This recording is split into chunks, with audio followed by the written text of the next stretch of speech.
We begin with the question of public safety, largely driven by the police murder of George Floyd. It's widely considered to be the most important and controversial issue on the ballot. Listed as question 2 on the ballot, it asks if the Minneapolis City Charter should be amended to remove the police department and replace it with a Department of Public Safety that, quote, employs a comprehensive public health approach. This question has been the subject of several court challenges and challenges in wording. Each candidate will get a chance on this, but to kick things off, we're asking for a yes or no answer only. And then we'll ask a follow-up right after that of each of you. So yes or no. We'll begin with Sheila Nezhad. Do you support this charter amendment to replace the MPD with the Department of Public Safety? Yes, I do. All right. Kate Knuth, yes or no on question 2? Yes. And Mayor Fry, yes or no? No. And Mr. Awad, yes or no? No. Okay. Now, for the follow-ups, Sheila Nezhad, in May you told the hosts of the podcast Wedge Live that after George Floyd's death, you were present the night of one of the most violent protests. You said you actually were shot by police and that you knew that you and the people you were with were breaking the law by violating curfew. You added that the number one thing that should have been done that night was to provide the protesters with, quote, hot food and bathrooms. Is this what you would do as mayor?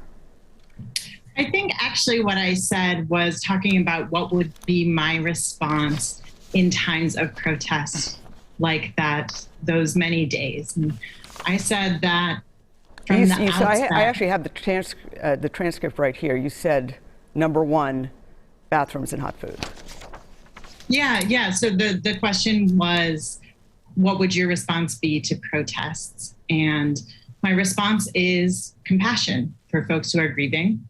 So at spots where folks were gathering from the beginning, providing hot food and bathrooms, because that's what you do when someone passes away, is you provide hot food. If you want to de-escalate a gathering, make sure people have a place to go to the bathroom. And that's how we create spaces where people can grieve together, right? I would also provide free counseling in park buildings and schools across the city. All right. Thank you so much, Ms. Nejad.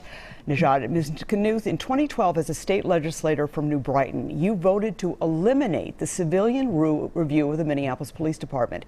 Isn't that completely inconsistent with your support of Charter Amendment 2, which would put any police or Department of Public Safety under civilian leadership? You have 1 minute to respond. You know, my goal as a public leader is to take on challenges that are at the center of what we're dealing with. And in 2012, it was clear the civilian review process of police oversight was broken. And I, like so many of my colleagues of the legislature, decided to dig in and try to do something better. 9 years later, here we are. It hasn't gotten better. And under Mayor Fry's leadership, it's actually gotten worse. And so I have put forward a bold, courageous plan to transform policing and build community safety.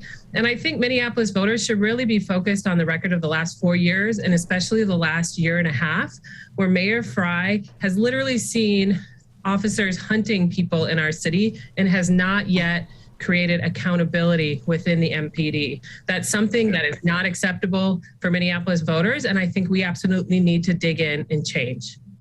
Mayor Fry, in a debate 4 years ago, you made the case against re-electing the incumbent mayor, Betsy Hodges, for these reasons, and this is a quote.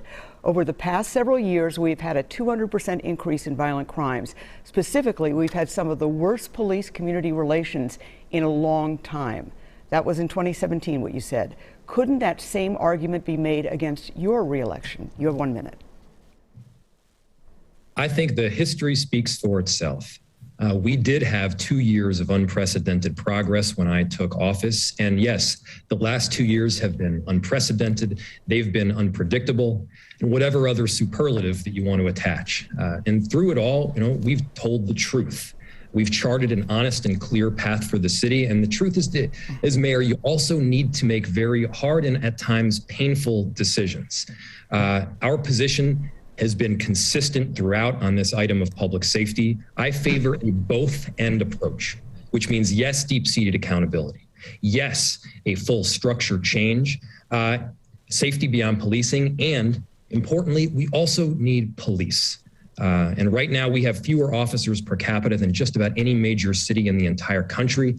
Chief Arredondo and I have been working lockstep to make sure that we're tackling this extremely important issue right now. And Mr. Awad, you are against Charter Amendment 2, but last year when you were running for Minneapolis City Council, you ran on a platform of abolishing the Minneapolis Police Department. Should voters trust someone whose position changed so dramatically in just a year? You have 60 seconds. Yeah, I think the voters should definitely trust me because I've been consistent throughout my campaign and throughout last year's election. With regards to last year, if anybody follows that thread, I was also making the recommendation and advocating for community engagement. And for me, when I talk about abolishing the MPD, which I think my counterparts that are supporting Yes for Minneapolis right now are doing, we do want a new Department of Public Safety. I think that is common sense for everybody in the city of Minneapolis.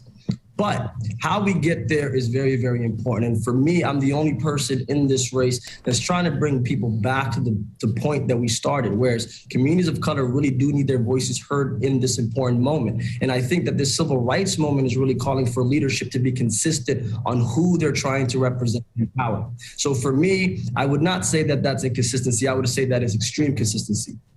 How is it possibly consistent to call for abolishing the police a year ago and support Charter Amendment or be against Charter Amendment 2? They're exact opposites. No, I mean, if you listen carefully, I'm saying that the new Department of Public Safety needs to happen. But what I'm saying is this path that we're going through right now that is mirrored in uncertainties, and that for me, and the major elephant in the room for me is community of color's voices are not being centered, then in good conscience, I could not support that. That's having a new container that's completely empty. So for me, I'm looking forward to being the next mayor of Minneapolis that can get us through this tough time, that actually builds trust in a new Department of Public Safety. I'm not hearing that from my other counterparts. All right, let me ask a quick follow-up of Sheila Najad. You mentioned the need for more compassion, and I think everybody would agree compassion is sorely needed in this day and age. But compassion to these protesters, 1,500 Minnesota businesses were destroyed in these protests. By one estimate, just 21% are back up and running. Is compassion the real answer in the face of such destruction? I do have serious concerns about the hundreds of residents who were hunted by the Minneapolis police. And those are the words of the Minneapolis police. We have to remember that. I'm talking about the protests, though. Sorry? I'm talking about the response to the protests, because you've been very critical of Mayor Frye's response to the protest. Right. This is during the protest response, right? They admitted that they were hunting down protesters, that they were targeting groups of folks on the street. People lost their eyes, people got concussions. Someone died just last month because of long-term impacts after being hit by a rubber bullet by the MPD. And that was the role of the mayor, was to make sure that that violence was not happening. We didn't see that leadership. Mr. Mayor, I'll give you 30 seconds to respond. Yeah, what we saw last summer was unprecedented in every form. It is true that there were so many people that were out there peacefully protesting, and I respect that. But let's also be real.